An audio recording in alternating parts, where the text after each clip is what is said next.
Continuamos con el barroco. Este periodo en Europa abarca el siglo XVII y se puede dividir en dos grupos. Por un lado, los países pertenecientes a cortes católicas absolutistas y por el otro lado, el que se desarrolla en las regiones protestantes en el norte de Europa.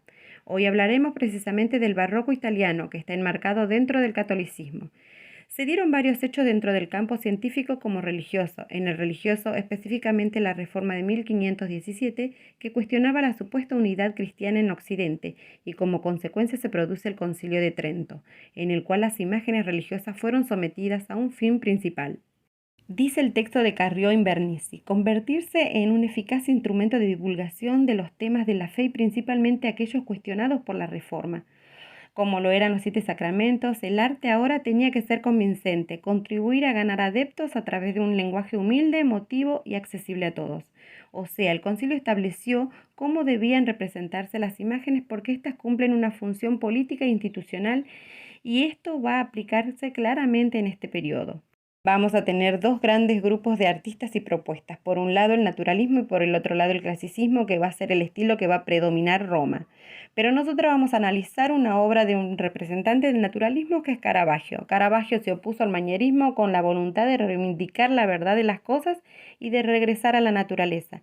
Dice Carrió Invernizzi que él pretendía recuperar el concepto renacentista y entendía que la verdad era el propio fin de la pintura y que debía alcanzarse sin intermediarios. Y también a esto se le debía las críticas que recibía porque no querían algo tan realista. Lo que se pretendía era que por un lado conmuevan a los fieles, pero por el otro lado debían ser decorosos. Este es el motivo por el cual le rechazan muchas de sus obras, porque no cumplía con las reglas de decoro. La obra que vamos a analizar es la Virgen del Rosario, que fue pintada para el altar de la iglesia de Santo Domingo en Nápoles en 1607. En la obra aparece todo como una puesta en escena, incluso puede verse un cortinado rojo como una especie de telón, pero a diferencia del manierismo, está todo un poco más ordenado. La intención era que todos pudieran entender la obra contraponiéndose a ese sentido aristocrático que se podía ver en el manierismo. La obra representa las figuras en una estructura piramidal. Los personajes tienen caras y apariencias sencillas, los pies sucios en primer plano, como muestra de humildad de su condición. En cambio, en el manierismo los modelos tenían posturas complicadas, desproporcionadas y podíamos ver a la Virgen en una anatomía fuera de lo normal. En la obra elegida, la escena se plantea en 3 estratos con diferentes funciones religiosas. Abajo, arrodillado ante un dominico que sostiene un rosario, aparecen los pobres y los personajes del pueblo, que no rezan directamente ante la Virgen, sino que imploran la protección de los monjes. Entre ellos, y mirando directamente al espectador, está el retrato del comitente que encargó y pagó por el cuadro para la iglesia dominica. En un segundo nivel están los monjes más serenos y con los ojos vueltos hacia la Virgen. La Virgen mira al dominico de los rosarios y señala a los fieles mientras el niño gira para mirar al espectador. Se tiene la certeza de que Caravaggio trabajaba con modelos que pagaba él y eran personas de la calle. A los artistas, una de las cosas que se le pedía en relación a la crisis religiosa es la persuasión a los fieles para que estos no se fueran de la religión. Entonces, las imágenes cumplen una función propagandística. En este caso, seguramente se quería crear una impresión de los monjes del Santo Domingo ante sus posibles feligreses. En relación con la luz, acá deja de ser un elemento más en la composición, como la forma o el color, para convertirse en la esencia de la misma. Entonces el tono de la luz y los contrastes con las zonas de sombra se han vuelto más naturales y se justifican por el ambiente general de la sala. Entonces decimos que los periodos de alto renacimiento, manierismo y barroco no se puede hablar de un avance lineal en el arte, pues este cambia con la realidad la cual nace y en la cual busca representar. Cada modalidad artística es la respuesta de una realidad social y cultural determinada.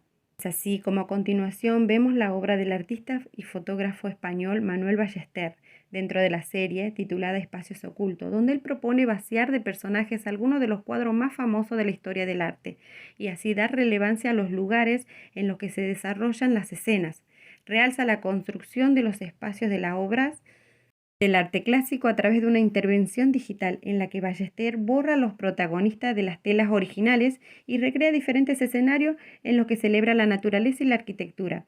El arte ahora abandona el sentido espiritual y está más cerca de un proyecto conceptual, porque antes las obras tenían un sentido más religioso, pero ahora en la actualidad las obras invitan a la reflexión.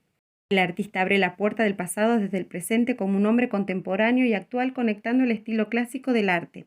En su obra La Cruz, hace una reinterpretación de la obra Cristo crucificado del artista Diego Velázquez, que realizó durante el periodo barroco. Observamos que solamente está la cruz de Cristo como un símbolo distintivo del cristianismo, generando un vacío que permanece y dando la sensación de que la escena queda suspendida.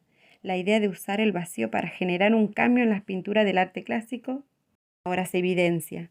Esta vez el escenario se plasma sobre una impresión digital sobre un lienzo, respetando las medidas originales de la obra. Ya podemos diferenciar que existe un cambio de soporte y la aplicación de técnicas con distintos tipos de tecnología para la representación. Uno de los procesos más interesantes que se producen al vaciar las escenas es que, eliminando los personajes, se pierde la historia que se narraba antes y se produce un cambio en la secuencia narrativa. Entonces el paisaje se alza en protagonismo y los objetos adquieren otra dimensión, y el espectador puede imaginar y reflexionar en torno al significado de la obra, ahora como un espectador activo. Que si Ballester vacía el Cristo de Velázquez, ¿en qué cruz pensaríamos después? ¿La de antes de la crucifixión o la de después, en la que simplemente vemos los restos de sangre de Cristo?